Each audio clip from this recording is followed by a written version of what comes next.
بسم الله الرحمن الرحيم. ازيكم يا حبايبي؟ عاملين ايه؟ يا رب تكونوا بخير كده وصحة وسعادة ان شاء الله. انا هعمل كشري النهاردة في الطاسة، مش هعمله في حاجة تانية، يعني مش هوسخ مواعين كتير. بس قبل ما احط مبدأ الكشري، لو عندك عيش بايت ما ترميهوش، بصي قطعيه حتت صغيرة كده اهو، واقليه واتفرجي على طعمه. بعد ما تقليه هتفرجي على الطعم والحلاوة بقى، ايه هتقولي مش عاملاه احلى من الشيبسي كمان.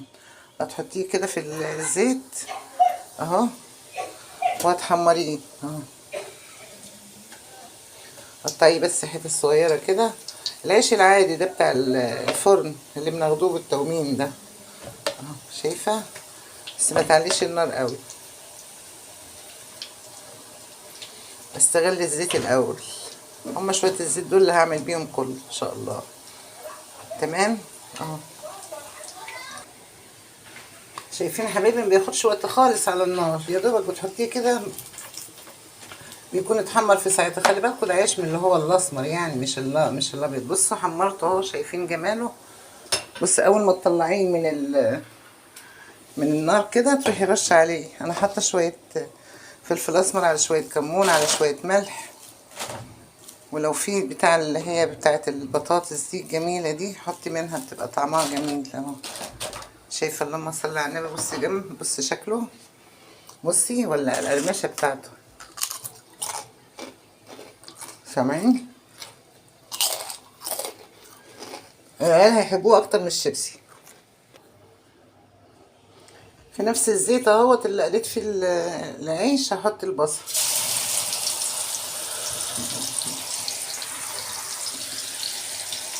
اسيبه كده يتحمر على نار واطية عشان يبقى ناشف ومقرمش.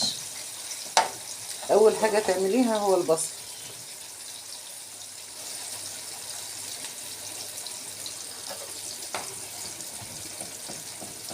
سيبيه بقى يتحمر كده مع نفسه. احط له نقطة ملح بس صغيرة اهو. كويس كده. اه شايفين حبايبي؟ بصوا اللون ده جميل قوي كده. انا هشيله واحط شوية تانيين عشان ما حطيتهمش كلهم مع بعض. هشيل دول وبعدين احط التانيين. شايفين حبايبي؟ وسلقت المكرونه اهي. حطيت مكرونه من العقد الصغيره دي، وحطيت عليها كيس من اللي هو الصغير 300 400 جرام اللي هو الاسباجيتي دي. وهاخد شويه زيت من مطرح ما عملت البصل، واحطه فوق فوق المكرونه عشان تبقى مفرفره، وفي نفس الوقت ريحه البصل فيها جميله.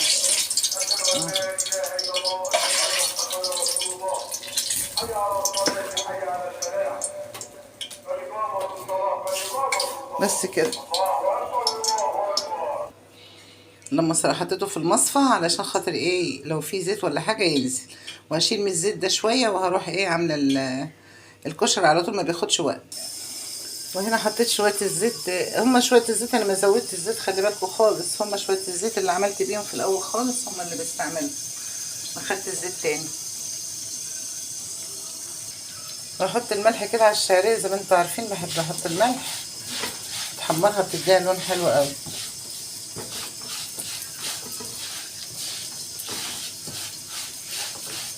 ثواني هتكون عامله الكشري، مش هياخد منك وقت.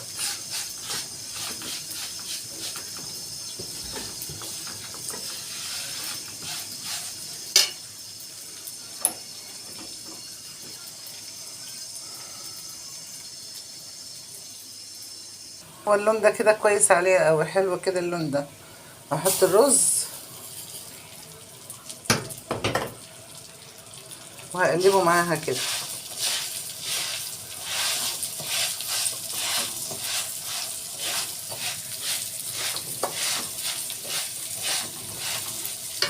وانا ما بسلوش العدس، انا بقى بهبله بميه سخنه كده واخيبه، هسيبه ساعتين 3. هو ربع عدس، احنا بنحب العدس بتاعه يكون يام.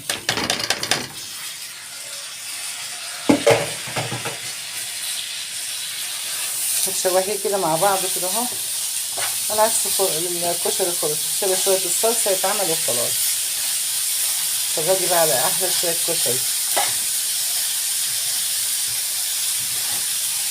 احنا من اللي بيتباع بره. شوفي الطبق النهارده بكام ده، روحي هاتي كده طبق من بره النهارده. الطبق حطيته ب15 جنيه، ما يتاكلش اصلا. سيبيه بس كده يتشوح شويه شويه يا حبيبتي. شوفي اتشوح، هحط له ميه سخنه.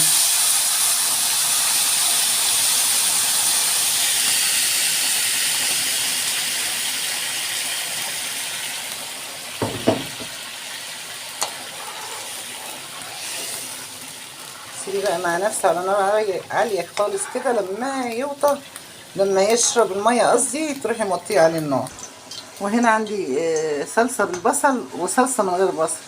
انا هاخد كده ايه من ام بصل حته، عشان ايه مش هحمر بصل، انا مش هحط بصل يعني، مش هقعد لسه اخرط بصل اهو. صغيره كده من ام بصل.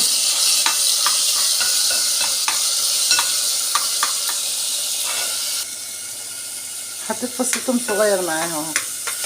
شايفين حبايبي؟ عشان تبقى ريحتها حلوه كده، ريحه الصلصه حلوه. سيبها بس تنشف شويه كده. في الوقت ده هحط ايه معلقه بابريكا ومعلقه كمون، شويه كمون كده،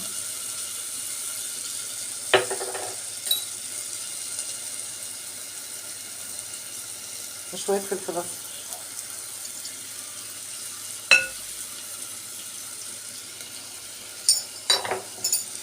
واحط بقى الصلصه التانيه اهو. شايفين؟ لما صلي على النبي ريحه التوم طلعت اهي. تاخد من الصلصه دي كده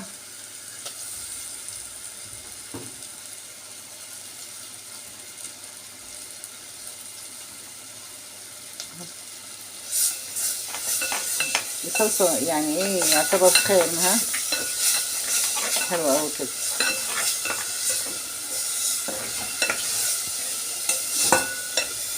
عيش التصوير بالايد واحده ده بيزهق بصراحه.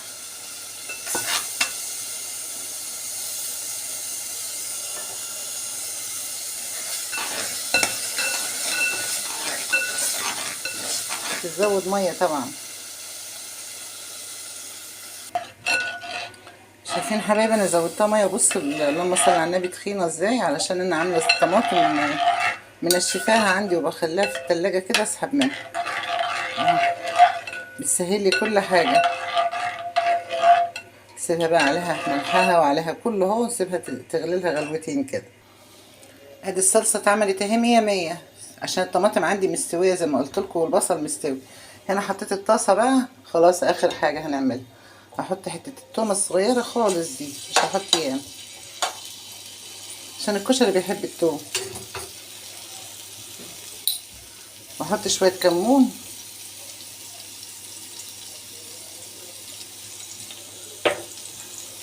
تمام.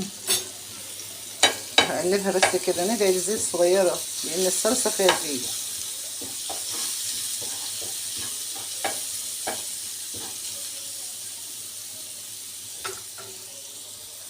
واحنا بنحبها حاميه طبعا. هحط ايه الشطه،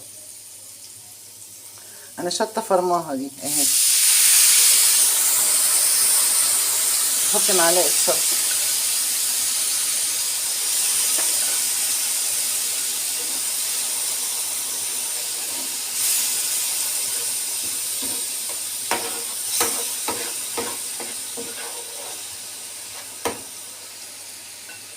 شويه كمان صغيرين كده. ظبطي الملح بقى بتاعك، عشان خلي بالك الصلصه فيها ملح، يعني هتحطي الملح بحرص.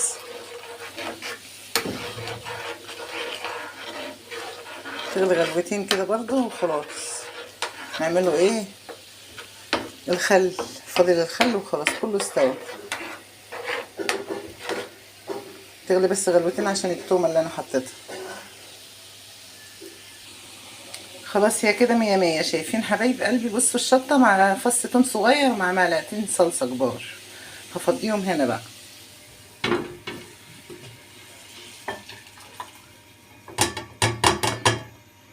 في نفس الطاسه اهي هحط معلقه توم، راس توم دقتها وبشويه ملح، راس بحل، واشوحها كده بس. بحط برضه عليها شويه كمون يا جماعه، لازم الكمون مش كتير يعني. دي بقى الدقه اللي هم بيقولوا عليها، اللي بيحطوها في الازايز دي هناك وتبقى حمضانه. احنا هنعملها هنا طازه، مش حمضانه ولا حاجه. شايفين يا قلبي؟ بصوا الكشري اتعمل خلاص، ما بقاش فيه اي حاجه. المكرونه اتسلقت والرز على النار، هو الرز اللهم صل على النبي، والمكرونه الشعريه والعدس مع بعض. هنا بقى احط شويه ميه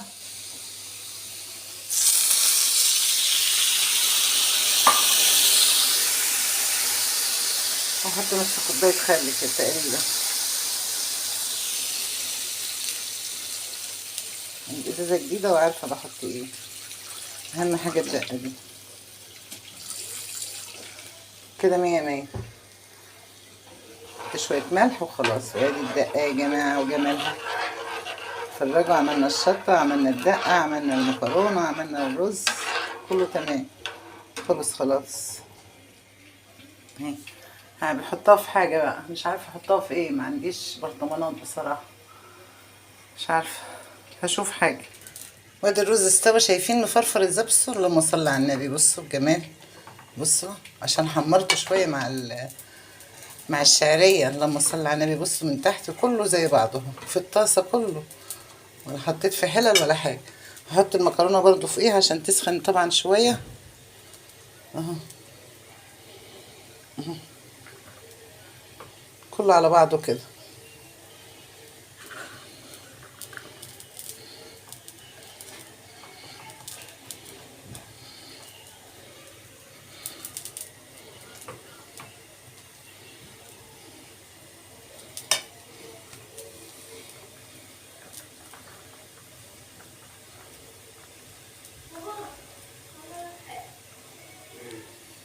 حطيت المكرونه فوقيها اهي، بس ايه يعني تسخن مع الرز شويه. تمام. وهنا البتاع خلص اهو. هفضيه هنا، طفي النار الاول اهو. لقيت له حاجه افضيها فيها، اللهم صل على النبي اهو. فكبت الطاسه، لفت من ايدي كانت هتتقلب كلها، الحمد لله لحقتها. هنا عملت الشطه اهي، اللهم صل على النبي. وهنا التوم بالخل. وهنا بصوا البصل بقى محمر ازاي، بصوا سامعين صوته؟ محمر ومقرمش وجميل. وهنا الصلصه اهي. تمام. والمكرونه على البتاع بتسخن، بس هغرف لكم طبق دلوقتي وتتفرجوا على جمال. شايفين حبايبي؟ بصوا لما صلى على النبي حط الشطه وانا حطيت الصلصه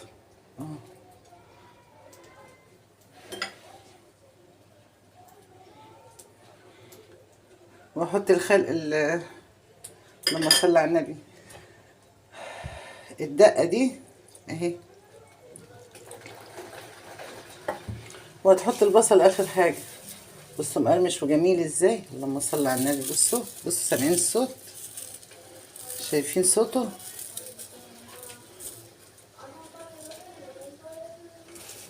طبق كشري بقى ما تعرفيش تجيبيه من بره ولا ب100 جنيه ده. اتفرجي، بصي الجمال، بصي منظره، اللهم صل على النبي. انت مش شايفاه كده، هوريهولك هنا، بس البوتاجاز عندي ضيق يا جماعه معلش، المطبخ قصدي. شايفه منظره؟ بصي اللهم صل على النبي. بصي الكشري وجماله، محدش يعرف يعمله بقى، ده سهل وسريع والله، ما بياخد وقت. اعمليه كده. بصي العيش اللي انا حمرته بيقرمش وجميل. بصي الاخر حاجه اهو، ولا طعمه احلى من الشيتوس. الشيتوس ده اللي بيجيبوه العيال 1000 مره، طعمه عسل قوي. الله يتاكل. بياكلوه مع الكشري بيبقى طعمه حلو. يلا حبايبي اعمليه كده بنفس الطريقه ديت، يلا وتهني كده، وانت هتعملي احلى مني ان شاء الله. بس اعملي الطريقه اللي بقولك عليها دي، هتعجبك والله، وسهله وسريعه، مش بتاخد وقت يعني، كلها ساعه هتبص تلاقي نفسك خلصتيه. يلا حبايبي مع السلامه.